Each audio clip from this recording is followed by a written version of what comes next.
What's up, everybody? This is Christian from Tiny House Expedition. We are live from the DC, Virginia Tiny House Festival, and we are about to go over here and listen to a little bit of a panel about homemaking. So let's go over here. These are some tiny housers and a guy that lives in, our friend Mike, that lives in a bus full time. So let's go check this out. Now they just tend to sleep in the downstairs one together, which is really adorable. And my boyfriend and I live upstairs. 4 people in a tiny house. That seems crazy, right?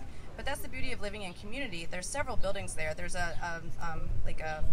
there's like a little cottage, there's a barn, there's a stable, there's 6 acres, you know, and there's the big house where there's lots of kids that live there to play in. So whenever we feel cramped, you know, one person can go out or go to the other, and 6 acres to play on. So, and on top of that, because I cut my cost of living down by 75%, I'm no longer broke. We can afford to go do fun stuff. Got cabin fever? Let's go play. Let's go on a vacation. I didn't go on a vacation for 7 years because I couldn't afford that.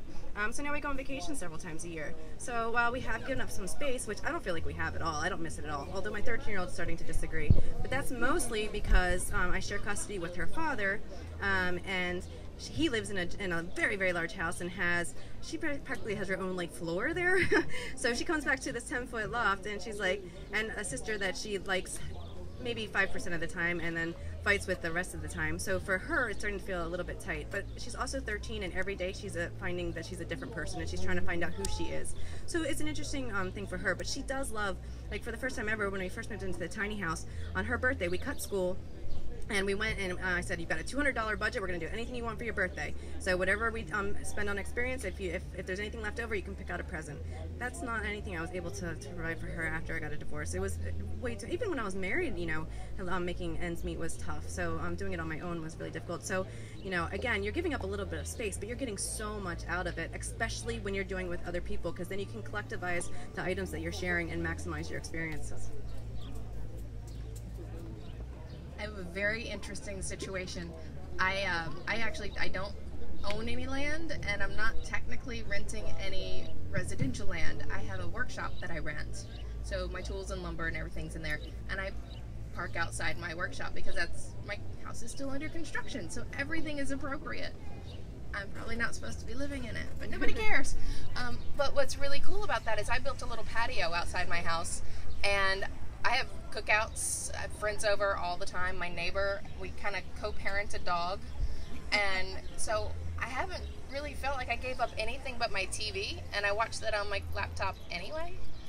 So I was having a really tough time yesterday and today with people asking, what do you miss the most? And I couldn't come up with anything. Nothing. I mean, I had a house that was about 2,800 square feet to begin with, and it was just me and a cat. But we lived in all of it. We used every square inch of that house. I had an art room and a workout room and a guest room, a huge kitchen, a party deck, a sunroom, a living room. Like, my piano was in there, my office was in there, but I never left the house. I lived in that house, which meant I didn't know who my neighbors were. I had no idea. I could run into them at the grocery store, wouldn't know who they are. So I felt like I was becoming a hermit. I was very insulated. I didn't have a community. I lived in one, supposedly. And as soon as I got rid of everything and I started, like, you do your necessities in the house. You eat, you sleep, you change clothes, you do your baths and stuff. You live outside your house. You don't live in your house anymore. And I know all of my neighbors. I know all the city officials. I wave at all the people coming out of the Publix who can now see my front porch. I know the people I live around, and it has completely changed the way I live. So I don't miss anything. All right, guys. Living for me has obviously been great, or else I wouldn't be living in it anymore after 2.5 years.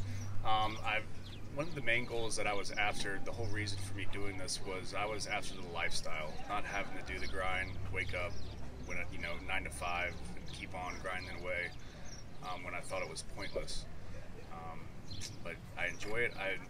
The way that I guess materialized or did it was I built that tiny house, and then that opened up the possibility or the chance of not having to worry about money as much, because my bills have been reduced to $185 month, and my health insurance is covered by the VA for military service. So, I mean, if you guys can't see the value in that, then I mean it's pretty sweet. And if you could, previously I was paying $1,500.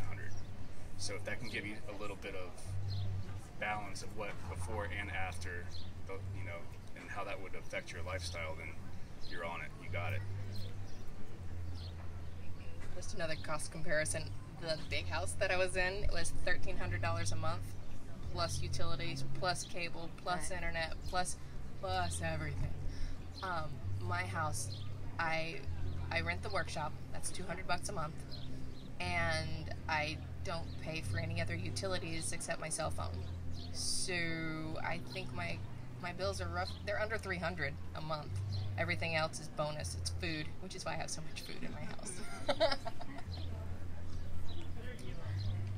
Yeah, I've got a nice living situation that I fell into also. I retired from government service a couple of years ago, about the same time that I decided that might be a good opportunity to go tiny. I was renting a house at the time. I did lose my big house in the economic downturn, and so I've been renting ever since. And I rented, when I decided to build a tiny house, I rented houses that had a big enough yard to build in, and that was really my only criteria, was I got to be able, so I had a series of relatively understanding landlords that there was a construction zone in their backyard, and they were cool with that. But then when it was done was this time last year, and we were on our way to the New Jersey Festival, and I had an opportunity to become a caretaker at a public park in St. Johns County, which is where St. Augustine is. And so I parked my tiny house at a boat ramp in a 14-acre nature park that has a senior citizens meal program 3 mornings a week, and I've just turned into a senior citizen, so I get fed too. So yeah, it's just beautiful. There is a mobile home on the property that the previous person lived in. When we started living there, it was not even remotely inhabitable. Part of our deal for living there is we're making it livable for either us or for future tenants.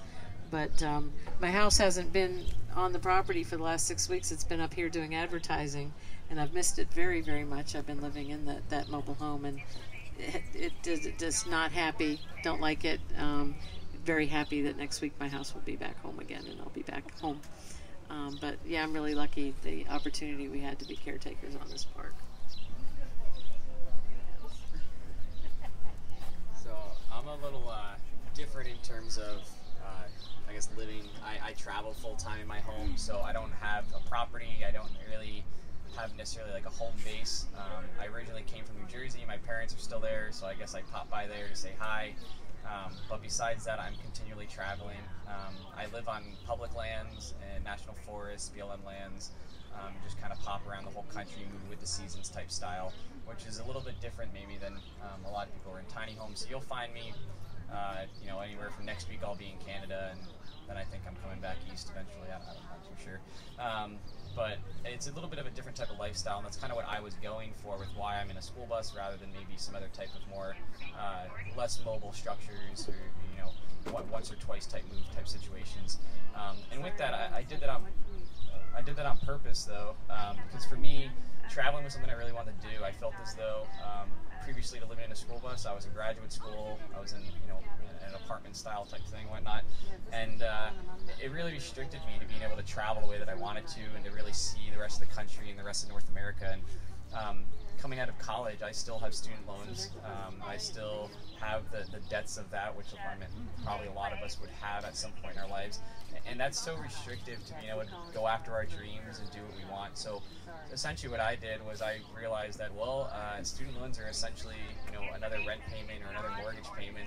Well, I can't afford that coming out of college, and there's no way if I do that, I'm never going to get out of the 9 to 5 to go do these things I want to do.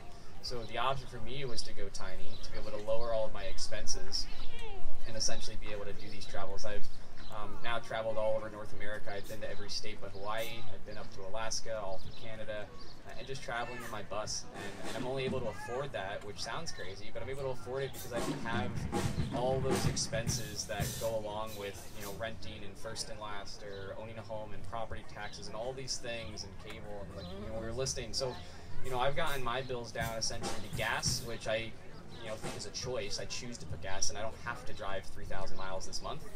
I chose to do that. So, it's not like I owe this rent payment every month. I'm choosing to pay that much every month. I can choose to stay put if I don't have much money.